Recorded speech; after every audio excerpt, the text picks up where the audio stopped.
Hello hi good morning. Deduction का chapter कर रहे हैं आपका। स्टडी मटेरियल से डिस्कस करेंगे, एक एक चीज़ बारीकी से डिस्कस करेंगे। चलिए चलिए चलिए चलिए नीचे चलते हैं। हाँ जी, यहाँ पर कुछ आपके सेक्शंस आ रहे हैं। सेक्शन 80A, सेक्शन 80AB,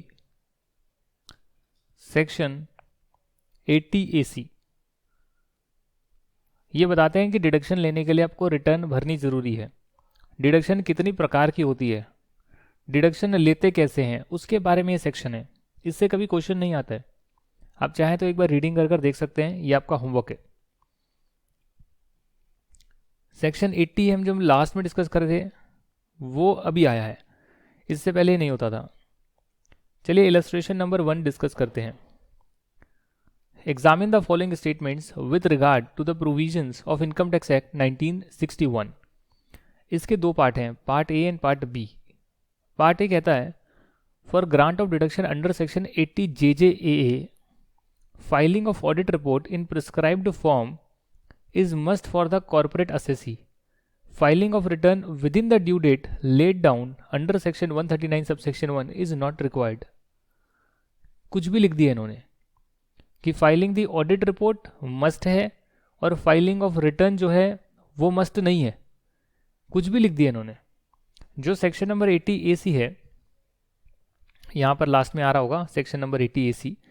ये देखो क्या बताता है कि आपको रिटर्न फाइल करनी ज़रूरी होगी। एक बार इसको ध्यान से पढ़कर देखते हैं, हालांकि पेपर में नहीं आता है, फिर भी इसको हम डिस्कस करके देखते हैं। Section 80AC stipulates compulsory filing of return of income on or before the due date specified under section 139 subsection 1 as a pre condition for availing the benefits of deduction under section 80 JJA। जो नीचे sections given है, deduction for certain income.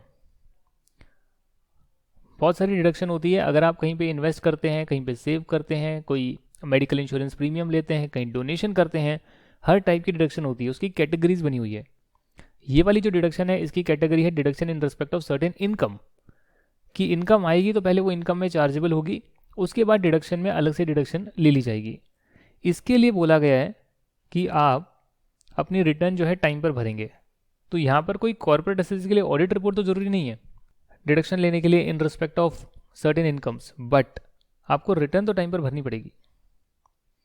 Return तो आपको time पर भरनी पड़ेगी। दूसरा point कहता है filing of belated return under section 139 subsection 4 will debar the assessee for claiming deduction under section 80M। ये बिल्कुल ही सही प्रोविजन है और ये लेटेस्ट प्रोविजन आया। अगर मैं आपको सेक्शन 80M दोबारा से बताऊं तो सेक्शन 80M बोलता है कि अगर किसी कॉर्पोरेट असेसी को किसी और कॉर्पोरेट असेसी से डिविडेंड मिलता है, तो इस व्यक्ति को डिविडेंड मिला, ये ए है ये बी है, तो बी को डिविडेंड मिला और बी ने जो कंपनी है उसने आगे डिविडेंड डिस्ट्रीब्यूट करा, तो जो डिविडेंड डिस्ट्रीब्यूट करा उसमें से माइनस कर सकते हो ये जो इनकी डिविडेंड की इनकम है। आगे डिस्ट्रीब्यूट करा 10 लाख, रिसीव हुआ 5 लाख, तो 5 लाख माइनस कर सकते हो और ये आपको इनकम नहीं मानी जाएगी। वैसे इनको रिसीव हुआ तो इनकम फ्रॉम अदर सोर्सेज होनी चाहिए, बट नहीं मानी जाएगी। कब नहीं मानी जाएगी? अगर आप इनकम टैक्स की जो ड्यू डेट है उससे पहले अपनी रिटर्न को फर्निश कर देते हैं, तभी आप जो है ये डिडक्शन ले सकते हैं। ऐसा सेक्शन 80AC में लिखा है, 80AC में लिखा हुआ है। और 80AC कहाँ पर आ रहा है? ऊपर आ रहा है। याद करने की ज़रूरत, मैं अगेन कह रहा हूँ, नहीं है। इनकम टैक्स इतना वास्ट है कि अगर आप यहाँ देखेंगे तो 86 पेजेस का सिर्फ डिडक्शन का चैप्टर है और हमने 122 पेजेस में लगभग पूरा इनकम टैक्स के प्रोविजंस को डिस्कस करा है। तो इसीलिए जो बहुत ज़्यादा इररिलेवेंट चीज़ें हैं, पेपर में नहीं पूछी जाती हैं, उस पर बाद में टाइम लगाना, पहले अपना टाइम कहाँ लगाओगे? जो इंपॉर्टेंट चीज़ें हैं। अब जैसे सेक्शन 80C शुरू हो गया, यहाँ से हमने पूरा डिस्कशन शुरू करा है और आपको एक एक क्वेश्चन मैंने कराया है। इलस्ट्रेशन नंबर 2 देखते हैं क्या आ रही है। काफ़ी बड़ा है, हो सकता है 3 वीडियोस बनेंगे इसके लिए, तो काफ़ी लंबा जो है जाएगा डिडक्शन का चैप्टर। और इसमें से क्वेश्चन आता है 4 नंबर तक का आता है, तो आपको सारी चीज़ें पता होनी चाहिए। ज़रा टेस्ट कर लेते हैं जो चीज़ें हमने पढ़ी है, क्या वही चीज़ों से जो है क्वेश्चन आया है या कुछ नया आया है। अच्छा, compute the eligible deduction under section 80C for the assessment year 21-22। इसका मतलब है previous year 2021. In respect of life insurance premium paid by Mr. Ganesh during the previous year 2021, the details of which are given hereunder.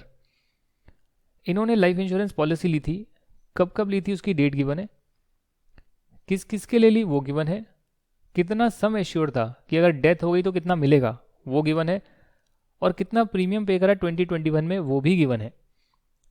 तो मैंने आपको बताया था कि life insurance के केस में अगर 1 अप्रैल 2012 से पहले का आपने पॉलिसी ली है, उस केस में पहले 20% ऑफ सम एश्योर्ड अलाउ होता था, उसके बाद से 10% हो गया. तो यहाँ पर अगर आप देखेंगे इसका 20% निकल कर आएगा 1 लाख. तो ये तो उसके लिमिट के विदिन है, तो पूरा 51,000 का आप डिडक्शन ले सकते हैं.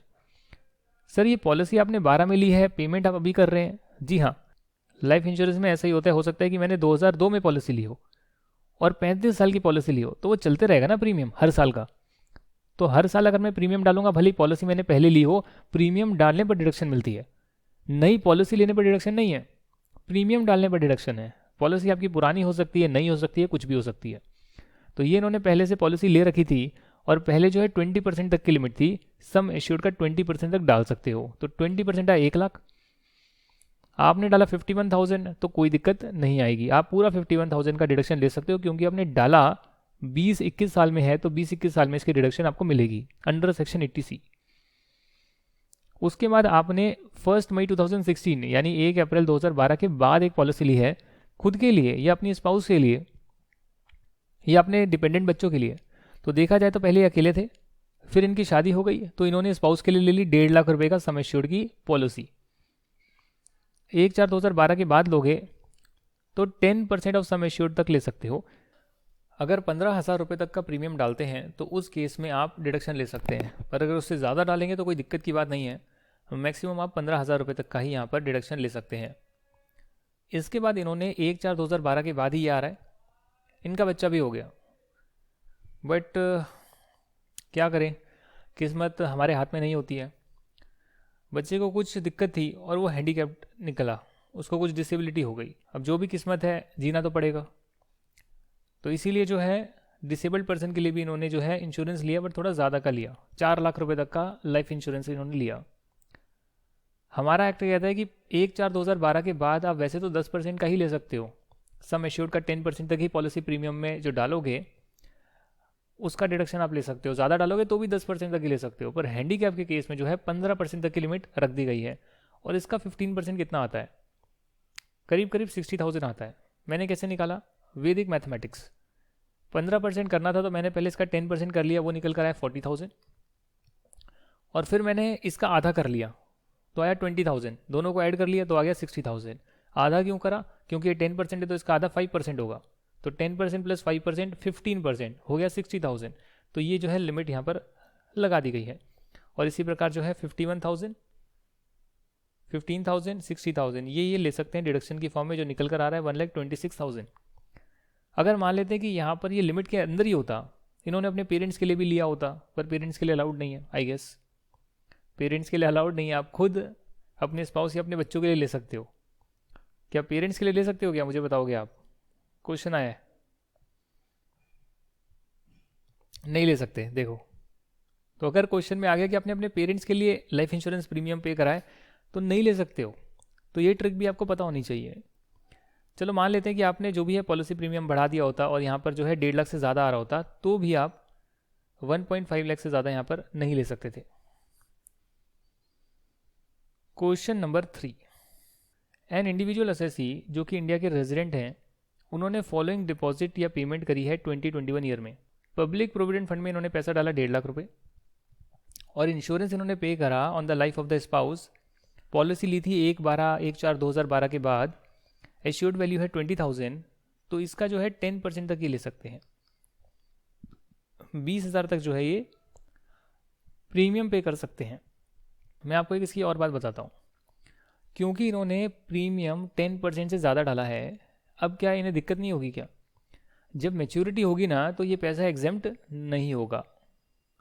एग्जेम्पशन तभी मिलती है जब आप इस लिमिट में पैसा डालते हैं, तो मैच्योरिटी पर जो अमाउंट मिलता है वो पूरा एग्जेम्प्ट होता है. हाँ, डेथ पर मिलेगा वो एक अलग बात है. अगर डेथ ही हो गई तब पैसा मिल रहा है तो उस केस में तो आपको पूरा का पूरा वो एग्जेम्प्ट होगा, चाहे आपने कैसा भी डाला हो, बट अदरवाइज एग्जेम्प्ट नहीं होता है। ये मेरा ज्ञान कहता है। अब यहाँ पर अगर आप देखोगे तो 1.5 लाख रुपए आपके हो गए पब्लिक प्रोविडेंट फंड के, और यहाँ पर 25,000 डालें, बट 20,000 से ज़्यादा नहीं डाल सकते, 10% ज़्यादा। ये टोटल आपका आ गया 1,70,000। 1,70,000 तो आया है, बट आप 80C में 1.5 लाख से ज़्यादा की डिडक्शन नहीं ले सकते हो, तो जमा करा सकते हो। अगर बोला गया है कि पीपीएफ में 1.5 लाख डाल दो, फिक्स डिपॉजिट करा लो, लाइफ इंश्योरेंस ले लो, म्यूचुअल फंड में डाल दो, 3 साल का लॉक इन होता है, सुकन्या समृद्धि योजना में डाल दो, सब में डाल दो आप। जितना जितना उसमें इंडिविजुअली मैक्सिमम अलाउड है उतना भी डाल दो आप, कोई दिक्कत नहीं है, पैसे तो बच रहे हैं, सेव हो रहे हैं। करंट ईयर की इनकम से डालो या पास्ट ईयर की इनकम से डालो, फर्क नहीं पड़ता है, बस आपने पैसा डाला है और जिस साल आपने डाला है उस साल आपको डिडक्शन मिल जाएगी। पर जब टोटल करोगे तो 80C में देखोगे भैया इतनी इतनी जगह पर मैंने पैसा डाला, तो सबका टोटल कितना बन रहा है, उस पर लिमिट लगा दी गई है 1.5 लाख रुपए की। तो 1.5 लाख से ज़्यादा आप ले ही नहीं सकते हो, डाल सकते हो बट डिडक्शन नहीं ले सकते हो। आप देखेंगे तो कितना ज़्यादा वास्ट दे रखा है, देखिए आप कितना ज़्यादा वास्ट दे रखा है। तो अगर मैं एक एक लाइन पढ़ाने लग गया तो ये कभी ख़त्म नहीं होगा। इनकम टैक्स इतना बड़ा ग्रंथ है, सीए के जितने भी सब्जेक्ट्स हैं इतने बड़े बड़े ग्रंथ है कि वो ज़िंदगी में कभी ख़त्म ही ना हो। अगर ख़त्म होंगे तो भैया लोग टैक्स की प्रैक्टिस करनी छोड़ देंगे। वो कॉन्स्टेंटली इवॉल्व कर रहे हैं अपने आप को, 20-20 साल का एक्सपीरियंस रखते हैं, 40-40 साल का एक्सपीरियंस रखते हैं, टैक्सेशन में काम करे जा रहे हैं, सर्कुलर, नोटिफिकेशन, केस लॉज, अलग अलग इंटरप्रिटेशन काम करे जा रहे हैं। तो कभी ख़त्म ही नहीं हो सकता ये आपका सब्जेक्ट अगर है तो। हमें बस किसी तरह इसको बांधना पड़ेगा ताकि आप लिमिटेड टाइम में इसको कवर कर पाएँ। इलस्ट्रेशन नंबर 4 करेंगे मेरे साथ, very very important. The basic salary of mister A was 1 lakh rupees per month. He is entitled to a dearness allowance which is 40% of basic salary and 50% of the dearness allowance forms part of pay for the retirement benefits. इसका क्या मतलब हो गया? देखिए जब आप salary का chapter करेंगे ना अपना, तो सैलरी के चैप्टर में आप करेंगे कि बहुत सारे इसके कंपोनेंट्स होते हैं। हो सकता है कि आपको एम्प्लॉयर ने बोला कि 1 लाख रुपए महीने के दूंगा, 1 लाख पर मंथ, पर इसके भी कंपोनेंट्स होंगे कि इसमें कुछ बेसिक सैलरी है, कुछ आपका है डियरनेस अलाउंस महंगाई भत्ता जो हो सकता है 20,000 रुपीज़, उसके बाद हो सकता है आपका house rent allowance 10,000 rupees per month per month per month, basic DA HA, basic DHRA, कुछ आपकी हो सकती है परक्यूसिट्स जो कि हो सकती है करीब करीब 20,000, अलग अलग परक्यूसिट्स हो सकती है पर मंथ। तो टोटल करोगे कितना बन गया, 1 लाख पर मंथ। और हो सकता है कि इसके अतिरिक्त भी आपका एम्प्लॉयर आपको ना देकर किसी पेंशन फंड में पैसा डाल रहा हो, तो वो भी सैलरी में इंक्लूड होता है। ये हम सैलरी के चैप्टर में करेंगे। भले ही आपको पैसा मिले या आपके भी यहाँ पर आप ही के अकाउंट में कहीं और पैसा डाल दिया जाए, जो भी आपको एम्प्लॉयर से मिलेगा वो आपकी सैलरी इनकम होगा। तो यहाँ तक की बात तो समझ में आ गई कि अच्छा डियरनेस अलाउंस क्या होता है। 1 लाख रुपीज़ की सैलरी है एक महीने की, और 40% इसका जो हो गया यानी 40,000 पर मंथ आपका जो है डियरनेस अलाउंस है। 40,000 पर मंथ आपका डियरनेस अलाउंस है। अब ये जो 40% है इसमें 50% का डियरनेस अलाउंस आपके रिटायरमेंट बेनिफिट की कैलकुलेशन का पार्ट बनता है। इसका क्या मतलब हो गया, बहुत तरीके की जो है आपकी रिटायरमेंट बेनिफिट्स होते हैं, जैसे कि gratuity, pension etcetera, leave encashment etcetera. उनकी जब कैलकुलेशन होती है ना number of year of service से मल्टीप्लाई करके, उसके लिए जो सैलरी लेते हैं ना कि भैया इस सैलरी से मल्टीप्लाई करेंगे number of year of service को, तो आपका रिटायरमेंट बेनिफिट निकल कर आएगा जो आपको रिटायरमेंट के टाइम पर मिलेगा। या जो भी चीज़ें आपकी पेंशन वगैरह भी जा रही है वो भी उसी पर्टिकुलर सैलरी से कैलकुलेट हो रही है। मतलब उन रिटायरमेंट बेनिफिट्स की कैलकुलेशन के लिए कितना percentage of DA will form part for the calculation. मिलेगा तो 40% ही आपको कैश मिलेगा, मतलब बैंक अकाउंट में मिलेगा, पर रिटायरमेंट बेनिफिट कैलकुलेट करने के टाइम पर इसका आधा यानी 20,000 पर मंथ के हिसाब से DA जो है पार्टिसिपेट होगा। और जो हम सैलरी की कैलकुलेशन करते हैं पेंशन के लिए 80CCD में, उसमें हम बेसिक प्लस DA लेते हैं, बेसिक प्लस DA जो रिटायरमेंट बेनिफिट का पार्ट बनेगा कैलकुलेशन में, तो वो आपका निकल कर आ गया 1.2 लाख। 1 लाख ये और 20,000 ये, तो 1.2 लाख पर मंथ आपका आ गया। अगर मल्टीप्लाई कर दूं 12 से तो निकल कर आएगा 14,40,000। कैसे करा मैंने 1 लाख को मल्टीप्लाई कर दिया 12 से तो आ गया 12 लाख, और 20,000 को मल्टीप्लाई किया 12 से तो आया 2,40,000। तो 12 लाख प्लस 2,40,000 आ गया 14,40,000। ये मेरी सैलरी आ गई पेंशन के लिए, और इसका जो 10% है वो निकल कर आएगा 1.44 लैक्स। 1.44 लैक्स ये जो सैलरी है ना, ये वाली जो 1.44 लैक्स निकल कर आई है, ये आप डिडक्शन ले सकते हो एम्प्लॉयर भी और एम्प्लॉय भी। एम्प्लॉयर भी और एम्प्लॉय भी एक्चुअली में कितना कंट्रीब्यूट होता है और देखते हैं। मिस्टर ए और उनके जो एम्प्लॉयर हैं एबीसी लिमिटेड, वो 15% of basic salary pension scheme में डालते हैं 80CCD में। तो बेसिक सैलरी है 12 लाख, इसका 15% कितना निकलेगा कैलकुलेट कर देखिएगा, मैं भी कर रहा हूँ। 12 लाख का मल्टीप्लाई करा 15% से तो आया 1.8 लाख रुपीज़। 1.8 लाख डाले एम्प्लॉयर ने और 1.8 लाख रुपीज़ डाले एम्प्लॉय ने। तो जो एम्प्लॉयर ने पैसा डाला है वो यहाँ पे इंक्लूडेड नहीं है। 1 लाख रुपए का आपको जो सैलरी मिला बेसिक और जो आपको डीए मिला, उसमें ये एम्प्लॉयर का जो कंट्रीब्यूशन है 15% का अतिरिक्त, वो इंक्लूडेड नहीं है। पर ये कंट्रीब्यूशन भी आपकी सैलरी इनकम होता है। दैट मीन्स कि जो आपकी सैलरी इनकम है वो एक्चुअली में कितनी होगी मालूम है आपको? आपकी सैलरी इनकम होगी बेसिक 12 लाख, उसके बाद होगा डियरनेस अलाउंस, चाहे वो रिटायरमेंट बेनिफिट का पार्ट बने या ना बने, हम तो टोटल लेंगे क्योंकि वो आपको मिलने वाला है। हाँ, रिटायरमेंट बेनिफिट की कैलकुलेशन में सिर्फ उतना ही पोर्शन लेंगे जो उसका पार्ट बनता है। तो ये आपका है 40% इसका 4,80,000, यानी 1 लाख का 40% 40,000 मल्टीप्लाई बाई 12 4,80,000, प्लस एम्प्लॉयर ने जो न्यू पेंशन स्कीम में पैसा डाला वो कितना डाला? सैलरी का 15%, बेसिक सैलरी का 15%। तो बेसिक सैलरी का 15% निकल कर आया 1,80,000। टोटल करूँगा कितना होगा टोटल, देखते हैं ज़रा। 12 लाख प्लस 4,80,000 प्लस 1,80,000, ये आ गया 18,60,000।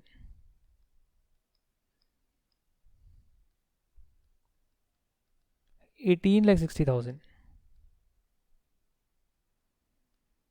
ये आपका हो गया 18,60,000। 18,60,000 आपकी हो गई सैलरी इनकम। अदर इनकम आपकी कोई है नहीं। 50,000 की आप स्टैंडर्ड डिडक्शन ले सकते हैं, आपको पता है स्टैंडर्ड डिडक्शन मिलती है 50,000 की। ये आपकी इनकम हो जाएगी 18,10,000, और यही आपकी ग्रॉस टोटल इनकम हो जाएगी, क्योंकि आपकी इस क्वेश्चन में कोई इनकम और दे नहीं रखी है। इस ग्रॉस टोटल इनकम से आप डिडक्शन माइनस कर सकते हैं। 80C में कोई डिडक्शन है नहीं क्योंकि आपने कहीं पे इन्वेस्टमेंट करी नहीं है। 80CCD में 3 सेक्शन होते हैं, 80CCD1, 80CCD1B और 80CCD2। तो ये जो सेक्शन है 80CCD1, 80C और 80CCC, इन तीनों की लिमिट 1.5 लाख रुपए ही हो सकती है। इन दोनों सेक्शन में लिमिट अलग है, 50,000 इसकी, और इसमें 10% ऑफ बेसिक प्लस डीए जो रिटायरमेंट बेनिफिट का पार्ट बनेगा और एम्प्लॉयर ने कंट्रीब्यूट करा है। तो इसका मतलब ये हो गया कि जो एम्प्लॉयर ने कंट्रीब्यूट करा 1,80,000, तो 1,80,000 आपने पहले सैलरी में ऐड कर दिया। अब आप उसे 80CC2 में माइनस कर सकते हैं, पूरा नहीं, बेसिक प्लस डीए जो रिटायरमेंट बेनिफिट का पार्ट बनेगा उसका 10%, वो निकल कर आपका कितना आया था? 1,44,000। तो यहाँ 1,44,000 तक माइनस कर सकते हैं। 80CCD1 में भी 1,44,000 तक ही माइनस कर सकते हैं, पर 80CCD1B में आप अतिरिक्त जो 1,80,000 निकल कर आया माइनस 1,44,000, करीब करीब निकल कर आएगा 36,000, 6,000 प्लस 30,000, 36,000। तो जो आपका एम्प्लॉय का कंट्रीब्यूशन है वो भी 10% तक ही माइनस होता है 80CCD1 में of basic plus DA forming part of retirement benefit. तो एम्प्लॉय ने कितना कंट्रीब्यूट करा? 1.8 लाख। एम्प्लॉयर ने कितना करा? 1.8 लाख। एम्प्लॉय का कंट्रीब्यूशन जो उसने अपनी जेब से दिया वो डिडक्शन की फॉर्म में ले सकता है, जैसे कि वो पीपीएफ में पैसा डालता था तो 80C में लेता था, एफडी कराता था तो 80C में लेता था। वैसे ही एम्प्लॉय ने जो अपनी जेब से उसको जो मिला होगा 18,10,000 किसी भी प्रकार में, डेफिनेटली इसमें से ये पोर्शन नहीं मिला होगा, बाकी पोर्शन इसको इन हैंड सैलरी मिली होगी, उसमें से इसने पीएफ में डाल दिया। पीएफ में इसने अपना 1,80,000 का कंट्रीब्यूशन डाल दिया, पर वहाँ पर हम सिर्फ 1,44,000 ही यहाँ पर माइनस कर सकते हैं। Basic plus DA forming part of retirement benefit का 10% तक ही 80CCD1 में माइनस कर सकते हैं, और जो माइनस नहीं हो पाया वो भी अतिरिक्त माइनस कर सकते हैं अप टू 50,000 80CCD1B में। तो क्योंकि ये 50,000 के विदिन है तो यहाँ पर आप माइनस कर पाएंगे इसे। ये आपकी पूरी हो गई 80CCD की सारी डिडक्शंस। यहाँ दे भी रखा होगा अगर यहाँ पर कैलकुलेशन दे रखी है तो। यस, 80CCD1 में, 80CCD1B में और 80CCD2 में भी ले सकते हैं 1,44,000। तो ये जो है बड़ा कॉम्प्लिकेटेड प्रोविजन है, बट इस क्वेश्चन में हमने सारी चीज़ें डिस्कस कर ली है। Illustration number 5, the gross total income of mister x for assessment year 21-22 is 8 lakh rupees. He has made the following investments payments during the financial year 2021। उन्होंने पीपीएफ में पैसा डाला, उन्होंने ट्यूशन फीस पे करी अपने बच्चे की, तो कर सकते हो आप, कोई दिक्कत नहीं है। ट्यूशन फीस की पेमेंट भी 80C की डिडक्शन में आती है। उन्होंने हाउसिंग लोन रीपे करा और उसका प्रिंसिपल पोर्शन भी 80C की डिडक्शन में आता है। और उन्होंने LIC में भी पैसा डाला, पेंशन फंड में, contribution to approved pension fund of LIC। Pension fund आपका 80CC में आता है, तो 1.5 लाख रुपए तक आप 80CC में डाल सकते हो। तो ये 1.5 लाख के विदिन है, आपने डाल दिया। आप 1.5 लाख रुपए तक 80C में डाल सकते हो। तो पीएफ का, कुछ ट्यूशन फीस, कुछ हाउसिंग का loan, principal portion not interest portion, total 1,80,000 80CC में डाल सकते हो 1.5 लाख तक। और दोनों का टोटल भी 1.5 लाख से ज़्यादा नहीं हो सकता। मतलब इंडिविजुअल सेक्शन की भी लिमिट है और कंबाइंड लिमिट भी है। तो भले ही आप यहाँ पर 1.5 लाख ले लो या यहाँ 1.5 लाख ले लो 80C के अंदर, पर दोनों का टोटल कर भी 1.5 लाख नहीं हो सकता। 80C, 80CCC और 80CCD1 टोटल कर भी 1.5 लाख नहीं हो सकता। तो यहाँ पर नहीं है, टोटल कर भी 1.5 लाख नहीं बना है। मतलब हम सिर्फ 1.5 लाख तक ही ले सकते हैं। तो यहाँ पे 1.5 लाख रुपए माइनस करा है। इलस्ट्रेशन नंबर 6, मिस्टर ए जिनकी एज है 40 ईयर्स, उन्होंने एक मेडिकल इंश्योरेंस प्रीमियम पे करा है 20,000 रुपीज़ का during the previous year 2021 to insure his health as well as health of his spouse. He also paid medical insurance premium of 47,000 to insure the health of his father जिनकी age है 63 years, यानी वो senior citizen है, and who is not dependent on him. तो एक बात मैं आपको बता दूं, पेरेंट्स के लिए मेडिकल इंश्योरेंस प्रीमियम आप ले सकते हो। यहाँ पे देखो दे रखा होगा, पेरेंट्स के लिए आप ले सकते हो। उसमें डिपेंडेंट का कॉन्सेप्ट कहाँ से आ गया, ये देखिएगा,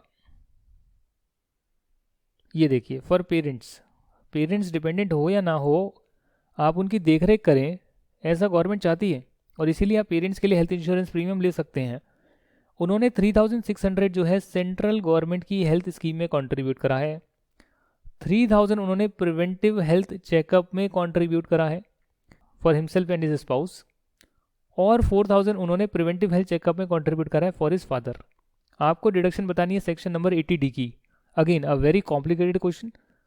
जब तक चीज़ें नहीं समझोगे, प्रोविजंस को नहीं समझोगे, तब तक ये क्वेश्चंस नहीं कर पाओगे। 80D में 2 लिमिट्स हैं। एक है आपकी फैमिली, और आपकी फैमिली में पेरेंट्स नहीं आते। मैरिज होने के बाद आप खुद आते हैं, आपकी स्पाउस आती है, और आपके बच्चे आते हैं। समझ गए आप? आपकी स्पाउस और आपके बच्चे आते हैं। यहाँ पर आप देख भी सकते हैं, family family family family family, आप, आपकी स्पाउस और आपके बच्चे। बट बच्चे आपके डिपेंडेंट होने चाहिए, क्योंकि जैसे ही वो मेजर होंगे फिर वो आपकी फैमिली से हट जाएंगे एक तरह से। मतलब उनकी भी मैरिज हो जाएगी, अपनी वो नई फैमिली बना लेंगे। तो सेल्फ स्पाउस एंड चिल्ड्रन जो है, ये एक कैटेगरी है जिनके लिए मेडिकल इंश्योरेंस प्रीमियम की लिमिट है 25,000।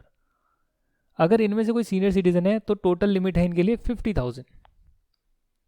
और जो आपके पेरेंट्स हैं, जो डिपेंडेंट भी हो सकते हैं, नहीं भी हो सकते, उनके लिए लिमिट है 25,000। और अगर ये सीनियर सिटीजन है तो लिमिट है 50,000। पर 50,000 की लिमिट तभी मिलेगी अगर ये लोग रेजिडेंट भी हैं, सीनियर सिटीजन भी है और रेजिडेंट भी है, तो लिमिट 50,000 की रखी गई है। Senior citizen plus resident, then limit will be 50,000।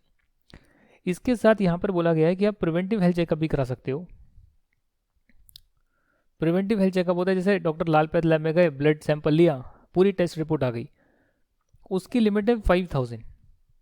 या तो ये कराएं या ये कराएं, लिमिट है 5000।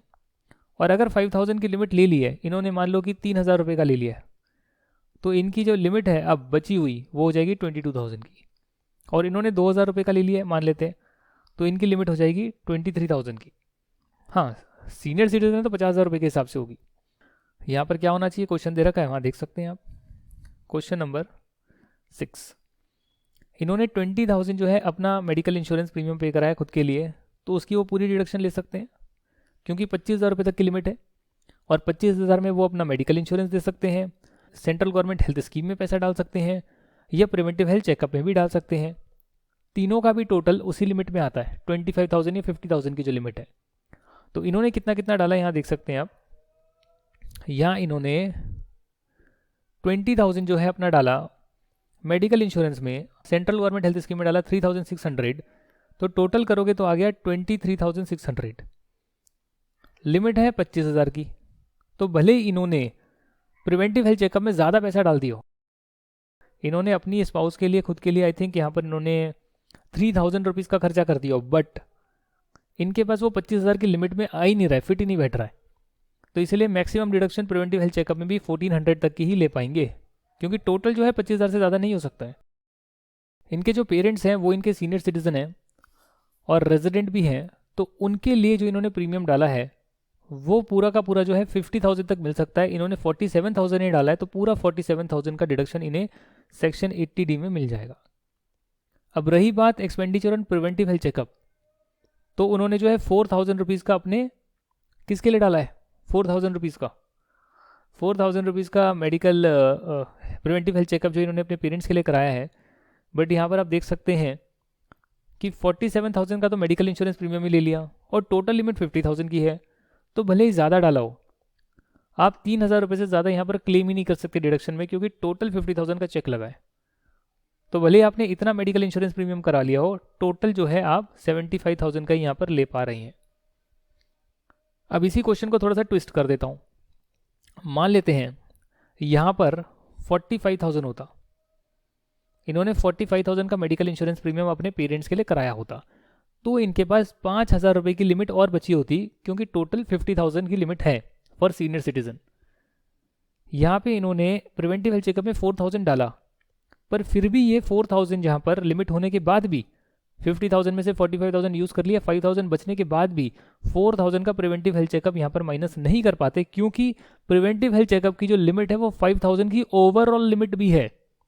तो क्योंकि 1400 या माइनस कर लिया, तो 3600 का ही ये मैक्सिमम तब ले पाते। ये मैंने क्वेश्चन को ट्विस्ट कर कर आपको कॉन्सेप्चुअल क्लैरिटी देने की कोशिश करी है। अब बात करेंगे इलस्ट्रेशन नंबर 7 की। मिस्टर वाई की एज है 40 ईयर्स, मेडिकल इंश्योरेंस प्रीमियम दिया 22000 अपनी हेल्थ के लिए, स्पाउस की हेल्थ के लिए, डिपेंडेंट चिल्ड्रन के लिए। 33000 का इंश्योरेंस दिया है मदर के लिए जो सीनियर सिटीजन है और डिपेंडेंट नहीं है, कोई बात नहीं, रेजिडेंट होनी चाहिए। उन्होंने मेडिकल एक्सपेंडिचर भी करा है 20000 का अपने फादर के लिए जो भी सीनियर सिटीजन है और मेडिक्लेम पॉलिसी में नहीं आते हैं और डिपेंडेंट भी नहीं है। उन्होंने 6000 का सेंट्रल गवर्नमेंट हेल्थ स्कीम में कंट्रीब्यूट करा है। बताइए 80D की कितनी डिडक्शन मिलेगी।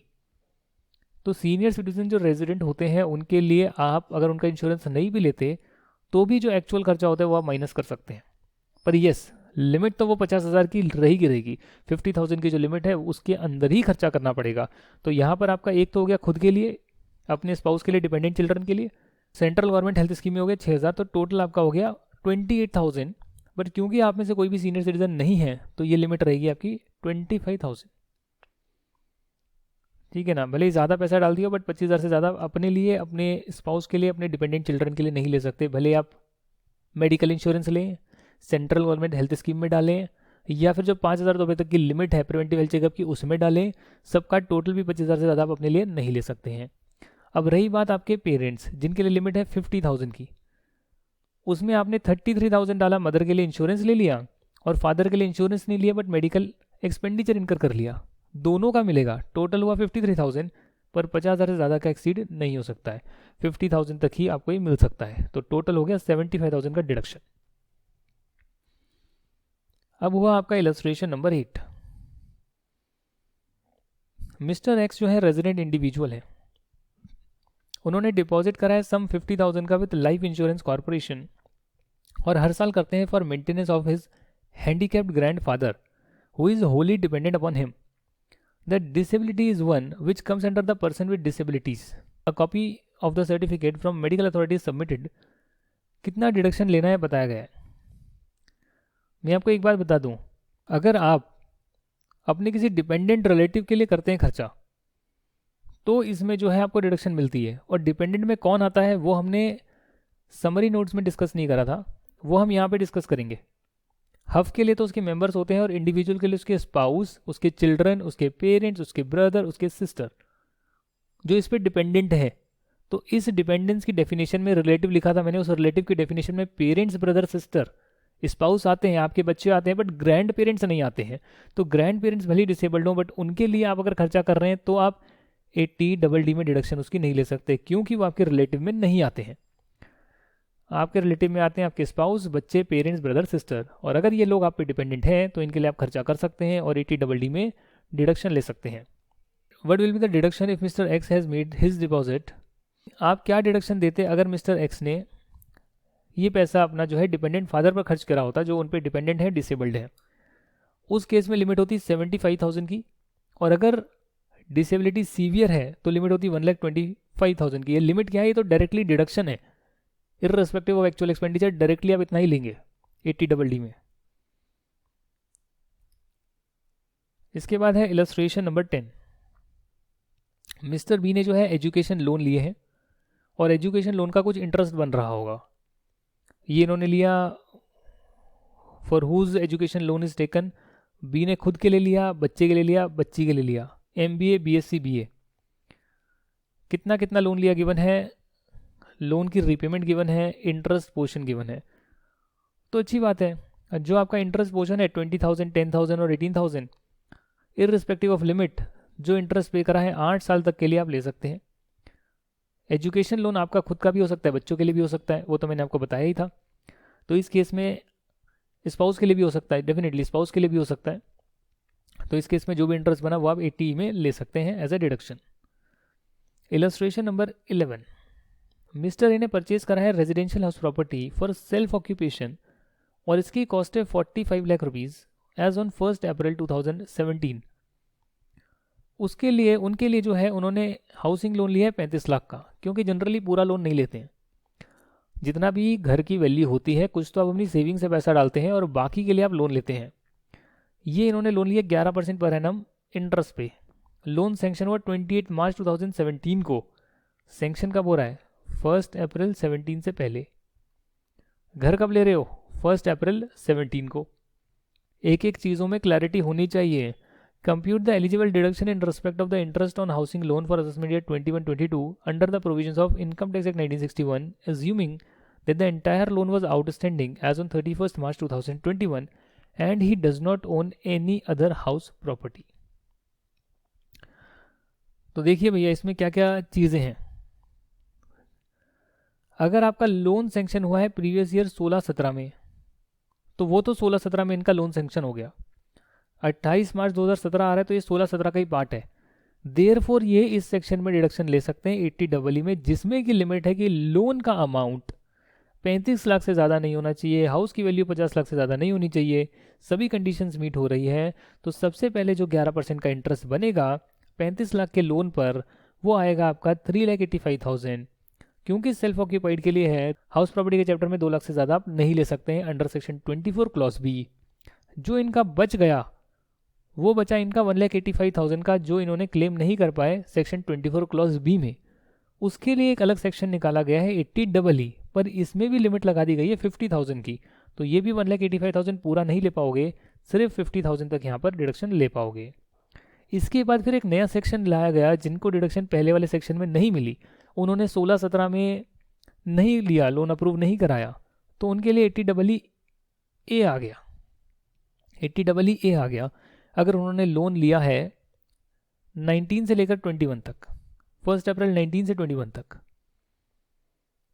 इलस्ट्रेशन आ रही है। इलस्ट्रेशन है mister A, mister B, mister C, mister D salaried individuals हैं, नौकरी करते हैं। कितना कितना लोन लिया है? 43 लाख, 45 लाख, 20 लाख, 15 लाख। कहाँ से लिया है? HFC, housing finance company, deposit, public sector bank, deposit taking NBFC, इनसे इन्होंने लोन लिया है। वेरी इंपॉर्टेंट, इसमें आपके काफ़ी सारे सेक्शन जो है कवर होंगे। लोन सैंक्शन कब हुआ था? 1 अप्रैल 20, 1 अप्रैल 19, 1 अप्रैल 19, 30 मार्च 19। तो पहली बात तो 1 अप्रैल 19 से 2021 तक जो है आप लोन ले सकते हैं। ये लोन उन्होंने लिया है इलेक्ट्रिक व्हीकल के लिए, उसके लिए भी कंडीशन है 1 अप्रैल 19 से 23। तो अगर आपको डेट्स याद नहीं है तो यहाँ पर कहीं ना कहीं मात खा जाओगे। 1 अप्रैल 19 से ये 30 मार्च 19 को लिया, यानी 1 अप्रैल 19 से पहले लिया है, तो यहाँ बेनिफिट नहीं मिलेगा। बाकी जगह पर लोन डिस्पर्स हो जाता है। इन्होंने रेजिडेंशियल हाउस प्रॉपर्टी ले ली सेल्फ ऑक्यूपेशन के लिए, यहाँ इलेक्ट्रिक व्हीकल लिया पर्सनल यूज़ के लिए, इलेक्ट्रिक व्हीकल लिया पर्सनल यूज़ के लिए। घर की स्टैम्प ड्यूटी वैल्यू थी 45 लाख रुपीज़ और यहाँ थी 48 लाख रुपीज़। आपको पता है कि जो स्टैम्प ड्यूटी वैल्यू है वो 45 लाख रुपीज़ से ज़्यादा नहीं होनी चाहिए, ये हमने 80EE में पढ़ा है। तो अगर ज़्यादा होगी तो डेफिनेटली वहाँ भी इनको कंडीशन इनकी बीट हो जाएगी और इन्हें बेनिफिट नहीं मिलेगा। रेट ऑफ इंटरेस्ट है 9% का, तो यहाँ पर और यहाँ पर बेनिफिट कहीं ना कहीं मुझे नहीं मिलता हुआ दिख रहा है। अब आप कैसे कैलकुलेट करेंगे? देखिए बहुत सिंपल है। यहाँ पर सबसे पहले जो भी आपका ये 43 लाख रुपीज़ का लोन है यहाँ पे, इस पर आप 11% कैलकुलेट करेंगे। 11% है 9% है, 9% कैलकुलेट करेंगे और 9% निकल कर आपका आएगा 3,54,750। हाउस प्रॉपर्टी के केस में 2 लाख से ज़्यादा की डिडक्शन आप ले ही नहीं सकते हैं, भले ही इस प्रॉपर्टी के लिए या किसी और प्रॉपर्टी के लिए जो आपकी सेकंड वाली प्रॉपर्टी है। सेकंड वाली से भी ले लो, कोई फ़र्क नहीं पड़ेगा जी, कोई फ़र्क नहीं पड़ेगा। 2 लाख तो टोटल लिमिट है, ठीक। ये कंबाइंड केस नहीं है, ये इंडिविजुअल केस है। मिस्टर ए का अलग करना है, मिस्टर बी का अलग, मिस्टर सी का अलग, मिस्टर डी का अलग, ठीक है। तो मिस्टर ए का पहले कर रहे थे हम, 9% का निकाला। लोन जब सैंक्शन हुआ, लोन सैंक्शन हुआ आपका 1 अप्रैल को, बट डिसबर्स हुआ 1 मई को। तो जब पैसा आपके अकाउंट में आया तब से ही तो इंटरेस्ट लगना चालू होगा। अप्रूव पहले हो जाता है, पैसा बाद में आता है। पैसा 1 मई को आया तो तब से लेकर आपके 11 महीने बनते हैं। 11 महीने का अगर आप इंटरेस्ट कैलकुलेट करेंगे तो निकलेगा 3,54,750। 2 लाख यहाँ मिल जाएगा, बाकी का बच गया आपका 1,54,750। 80EEA में, 80EE में तो अलग थी 50,000 रुपये का, 80EEA में 1.5 लाख रुपए तक मिल सकता है। तो इतना लेना है 1,54,000, तो आप 1.5 लाख तक तो ले ही सकते हो। तो वो आप एडिशनली सारी कंडीशंस मीट हो रही है तो आप 80EE में लेंगे। दूसरी जो आपकी कंडीशन है, दूसरा जो आपका केस है, उसमें आप लोन लेते हैं 45 लाख रुपीज़ का। 45 लाख रुपीज़ का आप लोन लेते हैं और ये आप लेते हैं 1 मई को ही डिसबर्स होता है, तो 11 महीने बनने चाहिए। यहाँ भी जो है 11 महीने के हिसाब से 11 महीने नहीं बनेंगे क्या? लोन वॉज डिसबर्स ऑन 1 मई 2019। अच्छा, 19 में डिस्पर्स हुआ था, अच्छा। तो 19-20 निकल गया और फिर 20-21 तो पूरा 12 महीने निकलेगा। समझ रहे हो क्या है? ये लोन पहले से सैंक्शन हो रखा था, तो करंट ईयर में तो पूरा 12 महीने का इंटरेस्ट बनेगा ना, पिछले साल 11 महीने का बना होगा। तो 45 लाख को मल्टीप्लाई करा मैंने 9% से, 45 लाख को मैंने जितना लोन का अमाउंट था उसको मल्टीप्लाई करा 9% से, 2 लाख रुपए तक का डिडक्शन मिलेगा, वो हमने 24B में ले लिया।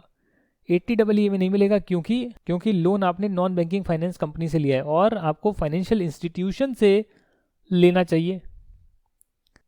80EE जो है इसमें लोन आपका फाइनेंशियल इंस्टीट्यूशन से लिया होना चाहिए, और फाइनेंशियल इंस्टीट्यूशन की डेफिनेशन में क्या आता है ये समरी में नहीं गिवन था, वो यहाँ पर हम डिस्कस कर रहे हैं। बैंकिंग कंपनी आती है, बैंकिंग इंस्टीट्यूशन या हाउसिंग फाइनेंस कंपनीज आती है, क्योंकि आप घर के लिए लोन ले रहे हैं, इसलिए यहाँ पर नॉन बैंकिंग फाइनेंस कंपनीज नहीं आती है। हाँ, इलेक्ट्रिक व्हीकल का लोगे तो उसमें NBFC आएगी, बट इलेक्ट्रिक व्हीकल नहीं है, घर ले रहे हो तो या तो बैंक से लोगे या फिर हाउसिंग फाइनेंस कंपनी से लोगे। इन्होंने NBFC से लोन लिया है, पहली बात, कैटेगरी बी में। दूसरा, इनका स्टैम्प ड्यूटी वैल्यू भी 45 लाख से ज़्यादा है, तो इसीलिए 80EE के लिए एलिजिबल ही नहीं होंगे। बात करते हैं मिस्टर सी की। मिस्टर सी का 20 लाख रुपए का लोन है और डिपॉजिट टेकिंग NBFC से लोन लिया है व्हीकल के लिए, वो ये ले सकते हैं, उसमें कोई दिक्कत नहीं है। इन्होंने 2019 में लिया था, 19-20 हो गया, 20-21 चल रहा है। कॉस्ट है व्हीकल की 22 लाख रुपए। तो 22 लाख रुपए के हिसाब से आप देखोगे यहाँ पर 22 लाख रुपए है, क्या है 22 लाख रुपए है, बट लोन 20 लाख रुपए का लिया है, तो 20 लाख रुपए के हिसाब से 10% निकल कर आता है 2 लाख रुपए। और इलेक्ट्रिक व्हीकल के लिए आप 80 EV में 1.5 लाख रुपए तक की रिडक्शन ले सकते हैं अगर सभी कंडीशंस मीट होती है। जो आखिरी केस है उसमें इन्होंने पब्लिक सेक्टर बैंक से लोन लिया, कोई दिक्कत नहीं है। कॉस्ट ऑफ व्हीकल 18 लाख है, कोई दिक्कत नहीं है। बट लोन इन्होंने 1 अप्रैल 19 से पहले लिया है, वो दिक्कत है। तो क्योंकि 1 अप्रैल 19 से पहले लिया है तो इस केस में ये सेक्शन ही नहीं आया था बेनिफिट देने वाला, तो हम इसमें डिडक्शन कैसे ले सकते हैं, तो इसलिए डिडक्शन नहीं मिलेगी। आगे जो है हम नेक्स्ट क्लास में करेंगे, क्योंकि बहुत बड़ा चैप्टर है तो काफ़ी सारी क्लासेस लगेगी इसको पूरा करने के लिए। नेक्स्ट क्लास में आपकी इलस्ट्रेशन 13 से लेकर हम 14, 15, 16, 17, 18 5-6 इलस्ट्रेशन हैं, इंपॉर्टेंट है। और उसके बाद एंड में भी कुछ डिडक्शंस आएगी यहाँ पर, वो भी हम करेक्ट इनकरेक्ट करेंगे थोड़े से, और बाकी नेक्स्ट क्लास में करेंगे। 5 ही क्वेश्चंस हैं, तो नेक्स्ट क्लास और नेक्स्ट टू नेक्स्ट क्लास में आपका ये पूरा चैप्टर कंप्लीट हो जाएगा। तब तक के लिए थैंक यू वेरी मच। जय हिंद एंड बाय बाय।